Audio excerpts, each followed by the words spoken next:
Bonjour à tous et bienvenue dans ce nouvel épisode de Toujours là. Je suis Francisca et je suis votre hôte.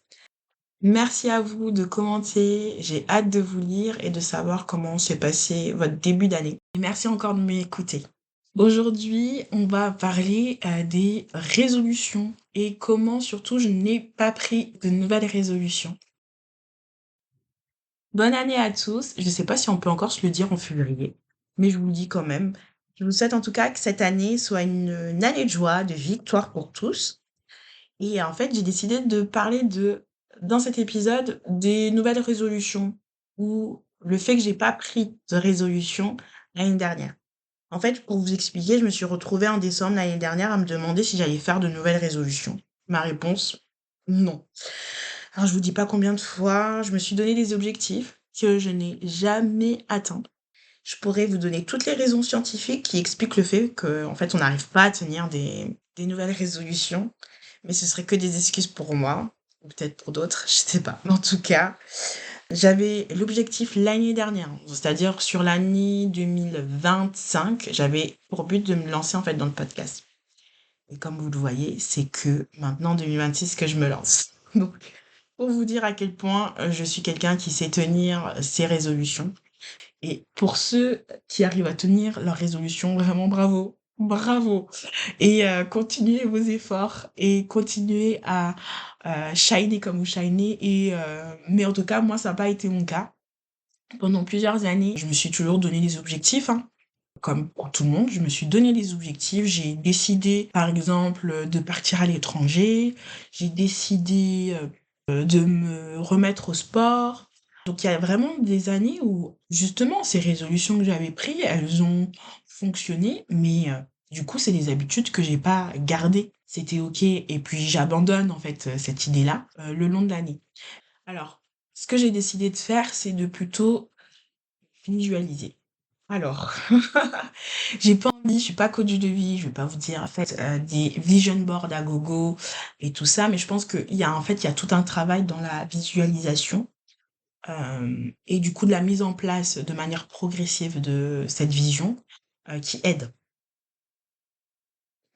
Alors moi, ce que je me suis dit, si je dois prendre l'exemple du sport, c'était de m'inscrire du coup à la salle, donc première étape.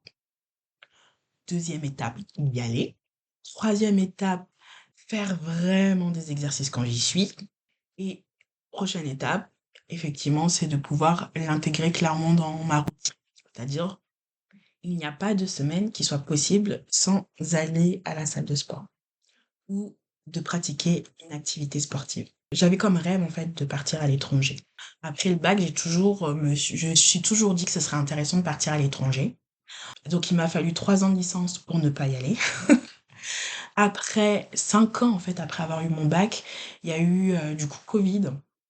La Covid, pardonnez-moi, qui justement était présente et en fait qui rendait plutôt compliqué tous les voyages à l'étranger. Donc pour moi, c'était clairement impossible et je devais encore une fois enterrer mon rêve d'aller à l'étranger pendant mes études, parce que c'était ça mon rêve, hein, de partir à l'étranger pendant mes études. Et donc du coup, je me rappelle être à la recherche de stage à l'époque, parce que ce qu'ils me proposaient, c'est de faire un stage à l'étranger.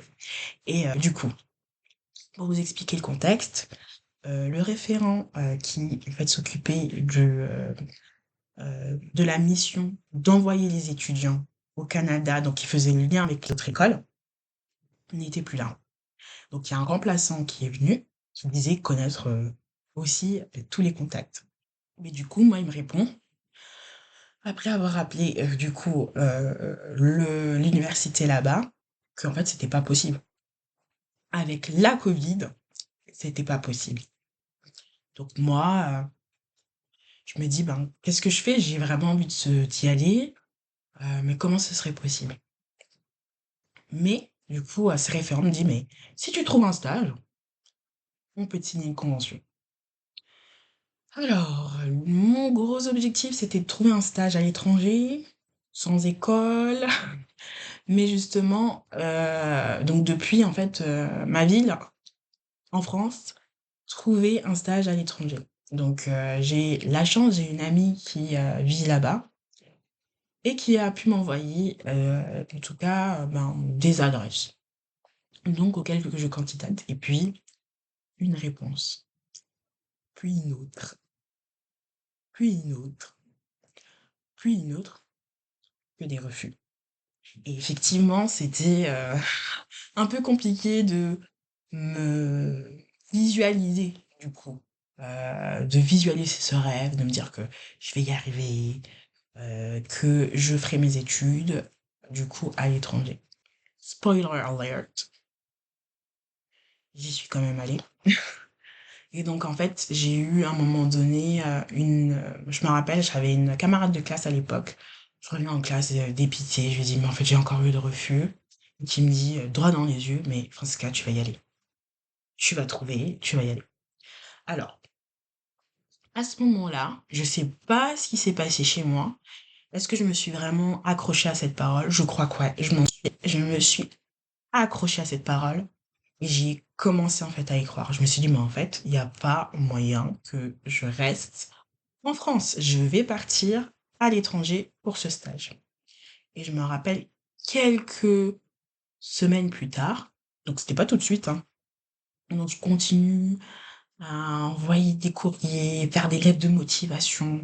J'appelle carrément mon lieu de stage pour leur dire, je risque de partir. Donc, sachant que, en fait, pour vous revenir sur l'histoire, j'ai quand même cherché un stage en France. Du coup, moi, ce que je dis, c'est que vraiment, j'étais dans mon truc, je vais partir, même si j'ai trouvé mon stage en France. Donc, moi, ce que je fais, c'est que j'appelle, je me rappelle à l'époque, mon lieu de stage pour leur dire, est-ce que vous êtes prêts à me prendre pour un stage de 2 mois? Parce que après, moi, je pense partir à l'étranger pour un stage. Et je me suis dit, s'ils me disent non, ben, je vais signer les 5 mois et puis de toute manière, j'ai mon stage en France. Et ils me répondent, donc pas tout de suite, quelques temps plus tard. Ils me disent, oui, on a vu, bon, écoutez, effectivement, c'est possible et tout de vous prendre ben, sur cette période-là. De toute façon, on vous a recommandé. Donc, euh, et à l'époque, une sœur à l'église m'avait du coup recommandé sur l'un des stages, ce qui fait que effectivement, ils ont été hyper sympas sur les conditions de stage. Ce qui fait que, en fait, moi, j'avais pas encore mon stage à l'étranger, que je leur ai dit que, en fait, je serais là peut-être potentiellement 2 mois. Mais je me dis, si finalement, je dois rester ben, les 5 mois, ben, je serai les 5 mois, 5 mois là-bas.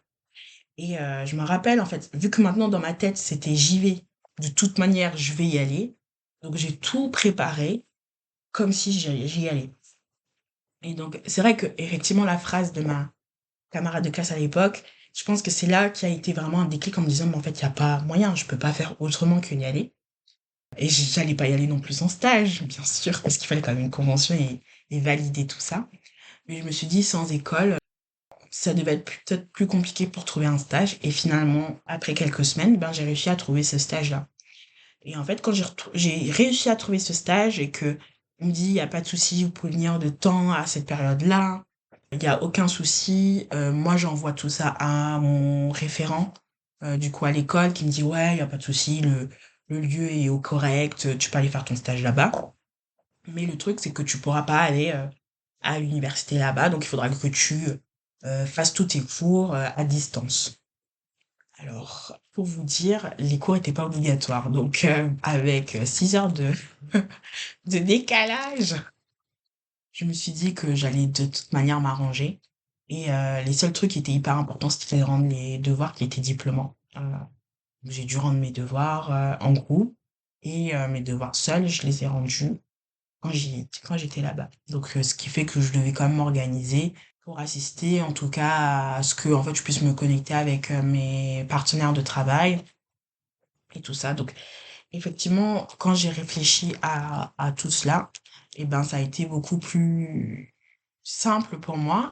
Pour vous dire par rapport à cette histoire, c'est que finalement, j'ai commencé à visualiser. En fait, malgré tout, j'étais dans un truc de je visualise, je mets des choses en place pour atteindre cet objectif.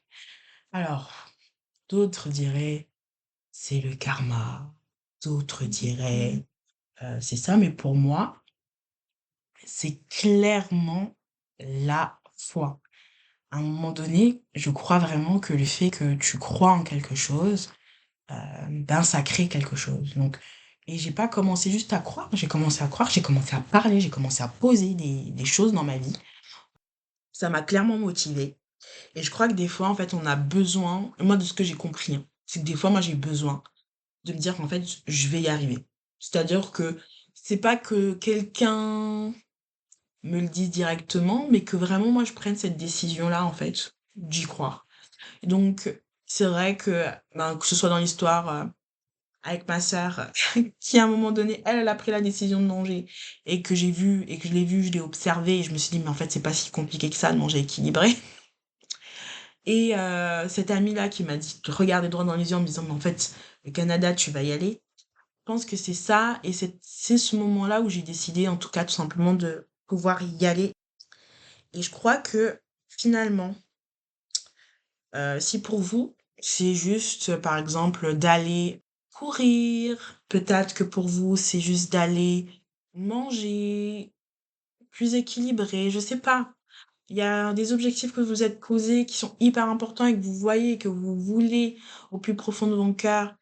Mais en fait, essayez de voir aussi, je pense aussi, qu'est-ce qui fonctionne pour toi. Parce que tous les gens, tous les coachs de vie vont vous dire, mais en fait, tu fais ça, tu te réveilles à 4 heures du mat. Et non, j'ai juste envie de vous dire non. Mais en fait, qu'est-ce qui fonctionne avec toi? Parce que je crois vraiment que tu as eu des changements dans ta life. Il y a des choses qui sont changées, mais qui se sont installées. Je sais pas.